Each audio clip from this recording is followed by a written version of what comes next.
warahmatullahi wabarakatuh. Halo semuanya, adanya video ini kami untuk melengkapi tugas dari mata kuliah kami, yaitu tentang sejarah Islam di Asia Tenggara. Nah, di video ini kami akan membahas banyak banget tentang hal-hal yang berbau kuliah online maupun offline nih. Nah, kita akan bahas pengalaman dari kuliah offline online, kesan pesan, terus kita akan bahas apa yang didapat di kuliah online dan offline, perbedaannya ya gitu. Nah, di video ini ada 4 orang yang akan menjelaskan hal-hal tersebut. Dan perkenalkan, nama saya Lisdayati Siagian. Saya Putri Desya Ramadhani. Saya Rosita Kurniawahyuni. Dan saya Salseda Fitria. Dan kami dari Prodi Gizi dari Universitas Sultan Syarif Kasim Riau, atau dikenal dengan UIN Suska Riau. Nah, oke, pertama-tama nih kita akan bahas pengalaman antara kuliah online dan offline. Nah, pengalaman ini cukup banyak antara offline dan online. Dan banyak juga kendala-kendala yang terjadi di antara kita mahasiswa yang notabene awalnya kita kuliah offline, tatap muka, bisa di satu gedung yang sama, satu kelas yang sama, dan pergi kampus mungkin bareng ya kan. Dan tiba-tiba datangnya COVID-19, kita kan terjadi kuliah online, nggak tatap muka lagi gitu. Kita hanya menggunakan menatap layar kaca, layar handphone, atau membawa layar laptop. Nah, di sini banyak banget pesan-kesannya. Pengalaman pertama saya ya, kalau kuliah online pertama nih, saya tinggal di daerah kepulauan. Nah, daerah kepulauan saya dikitari oleh lautan. Nah, jaringan cukup sulit untuk didapatkan dan terkadang sampai ke pelabuhan untuk mencari jaringan. Nah, itulah pengalaman saya terhadap kuliah online. Teman-teman lain mungkin ada mau menceritakan pengalaman yang menarik, mungkin lebih menarik saat kuliah online kepada teman saya. Putri, dipersilahkan. Terima kasih Lisda. Kalau menurut saya, pengalaman saya selama kuliah online itu banyak sih tugas. Terus kita mau ngumpulin tuh karena jaringannya susah, jadi nanti waktunya tuh kayak kita telat ngumpulinnya kayak gitu. Kemudian kayak misalnya kita berpakaian tuh harus yang sopan. Terus ya kita melaksanakan kuliah online ini bisa di mana aja tempatnya, nggak harus di dalam rumah atau di mana. Yang penting kita tuh nyaman tempatnya, bisa dapat sinyal yang bagus. Kayak gitu. Terus menurut Rosita, gimana? Menurut saya, pengalaman saya untuk kuliah online ini ya, seperti yang sudah diceritakan teman-teman saya tadi. Ya sih, pasti kita terkendala oleh jaringan, apalagi misalnya kalau di daerah kita lagi hujan atau petir gitu kan, mati lampu pun bisa menjadi kendala kita di kuliah online ini. Nah, untuk pengalaman saya sendiri yaitu kuliah itu kan harus mempunyai paket internet yang nah, saya pernah lagi kuliah online gitu ya.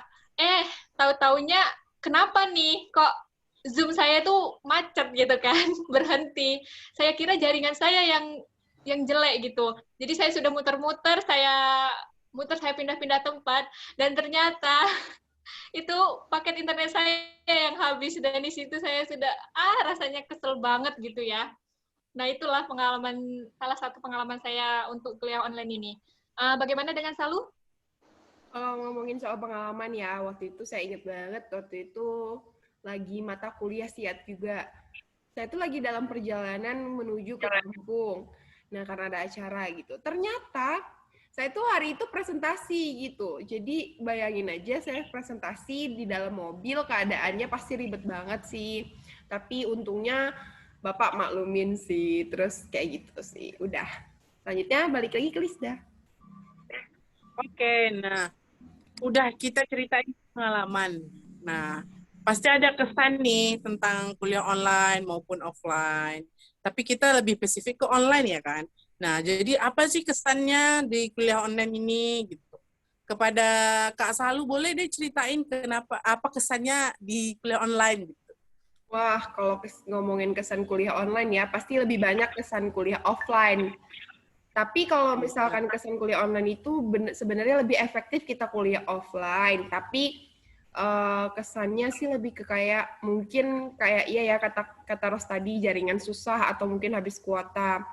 Kalau misalkan kita mau bertanya gitu kan susah banget kalau misalkan tiba-tiba jaringannya hilang gitu. Jadi kita nggak bisa bertanya. Terus kalau kuliah kuliah online ini kesannya sih nggak banyak ya, nggak sebanyak kuliah offline kayak gitu. Di offline apa aja sih Kak kesannya, kita bandingin nih perbedaan antara offline dan online gitu. Ya kalau misalkan Kesannya. kesan kuliah offline ya banyak banget, kita bisa ketemu sama teman, terus kayak kalau berkelompok nggak perlu kayak zoom kayak gini kayak kita saat ini gitu. Kalau kuliah kelompok terus lebih paham sih, menurut aku lebih paham karena yang dijelasin sama temen yang presentasi atau sama dosen tuh lebih to the point, lebih mendalam kalau misalkan offline kayak gitu. Oke, nah kita lanjut nih pesan untuk mungkin adik-adik kita kan di bawah yang baru-baru akan masuk tahun ini gitu kan, yang jebol SN mana tahu kan masuk, kita tuh kasih pesan apa yang bisa disampaikan untuk adik-adik untuk menanggapi kuliah online dan kayak mana menanggapinya, jangan bawa pikiran gitu kan. Coba ke Rosita boleh diceritain pesannya apa? Untuk pesan ini ya, kayaknya sih nggak terlalu banyak ya. Untuk adik-adik tingkat, bersabar aja ya, karena mungkin mereka belum pernah ketemu kan sama teman-teman satu angkatan mereka. Gitu. Nah, berbeda dengan kita sudah pernah bertemu waktu kita di semester 1 kemarin. Dan ya kita harus berpisah lagi karena kita harus menjalani kuliah online karena adanya COVID-19 ini. Jadi saya harap kita banyak-banyak berdoa aja, semoga COVID-19 ini bisa cepat hilang dan kita bisa berkumpul kembali dan kita bisa bertemu dengan teman-teman kita dan kita bisa kuliah offline dan kita bisa bertemu dengan dosen-dosen yang lainnya lagi. Amin, ya Rabbal Alamin. Ya. Nah, untuk mengabulkan semua keinginan kita tuh yang kayak pesannya gitu, kita harus patuhi protokol kesehatan juga gitu, kemana-mana harus pakai masker, ya jangan lupa pakai masker, terus yang hand sanitizer jangan dilupai. Nah, terus apa sih yang kita dapat di kuliah online maupun offline ya, terutama kita bahas tentang online ya kan. Tentu apa yang kita dapat di offline dan online itu berbeda, banyak perbedaan banget. Dan pun banyak hal yang kita dapatkan, pasti dengan hal-hal yang berbeda. Nah, tadi itu banyak banget. Main gedung satu kelas yang sama, kita dapat mengenal teman kita nih, walaupun kan ini pengalaman saya kan dari kelas dari semester 1. Nah, yang saya dapatkan tuh saya bisa kenalin teman-teman saya secara langsung, kayak yang oke, sifat teman saya yang A seperti ini, sifat teman saya yang B seperti ini. Jadi kita bisa menyesuaikan gitu, kayak yang beradaptasi, karena kalau teman yang A kita harus kayak gini sama dia, kalau teman B sama gini, supaya kita mendapat kayak teman yang musuhan gitu, dapat kesan teman itu yang saya dapat di pas offline. Sedangkan di online ini yang mungkin ya di awal perkuliahan di semester 1 dulu kita akrab gitu kan, kayak yang bisalah saling membantu di saat offline. Di online mungkin dia kurang bisa membantu karena apa, dia mungkin kurang terhadap kalau chat-chatan ya kan di WhatsApp gitu kalau online kan. Nah, apa yang didapatkan di situ menurut saya gitu sih dari teman-teman saya tuh.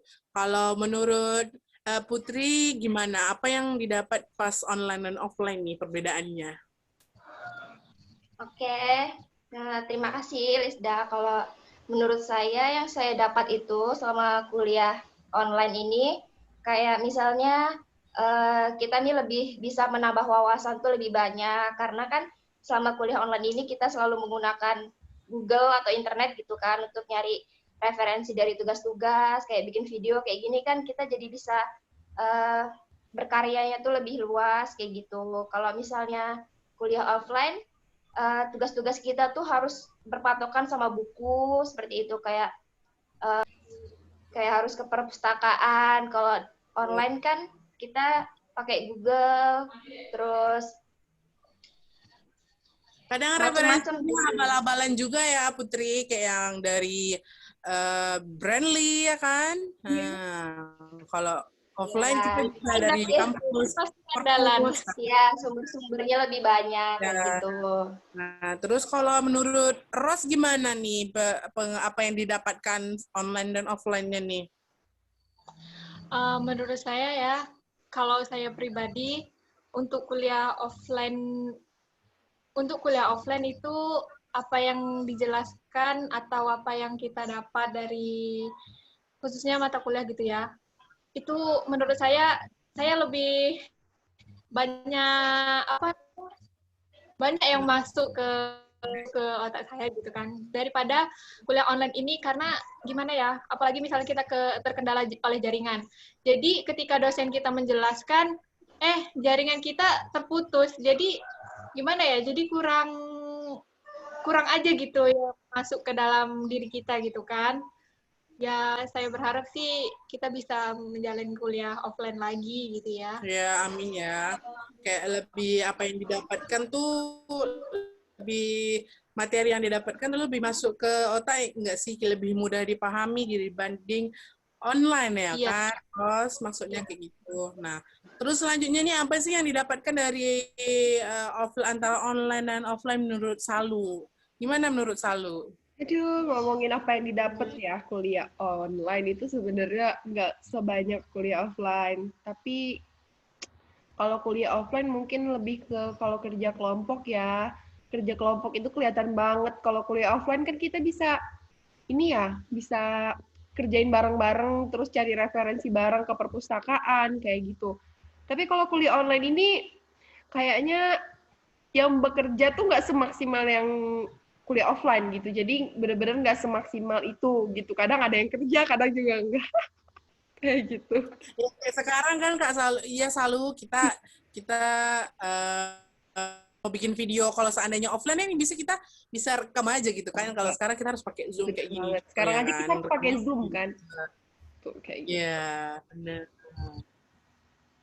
Nah, udah nih kita banyak dapat apa yang seperti kesan pesan apa yang didapatkan saat kuliah, terus pengalamannya yang cukup banyak pengalamannya ya terhadap teman-teman maupun dosen, apalagi pengalaman terhadap contohnya nih pengalaman kita kuliah pagi-pagi bangun telat, terus di lantai 3 lagi ya kan, kita kuliah di lantai 3. Kalau online mungkin kita yang paling telat 5 menit karena mungkin jaringan ataupun belum bangun tidur kan, nggak tahu itu karena anak online kita jadi santai gitu, tapi otak tetap kerja gitu. Oke, nah nih cukup banyak dari pengalaman-pengalaman yang diceritain, cukup banyak. Dan menurut saya sih video ini cukup efektif untuk kalau dilihat untuk adik-adik mahasiswa yang mungkin mau masuk ke perkuliahan gitu. Nah, untuk mata kuliah SIAT itu sendiri, saya cukup bersyukur bisa ada mata kuliah sejarah Islam Asia Tenggara. Karena apa?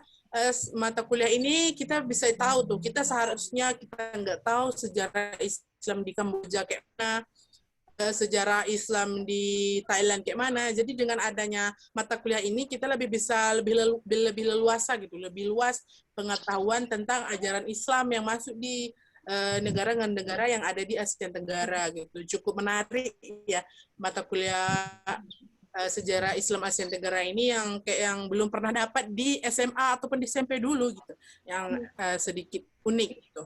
Dan dengan metode pelajaran yang online gitu, yang kayak bisa seharusnya nih kan Bapak pernah bilang kalau seandainya offline kita mungkin bisa pergi ke daerahnya, mungkin kita bisa pergi ke Malaysia kan, Malaysia misalnya pernah tahu. Nah, kalau di online kita juga bisa sih, tapi dari layar pondok kita lihat Thailand gitu kan. Nah, oke, dengan adanya video ini kami akan mengucapkan banget untuk yang udah nonton video ini. Semoga apa yang kesan dan pesan pengalaman kami bisa didapatkan adik-adik semua yang untuk bawah tingkat kami. Mungkin dengan kami walaupun ada yang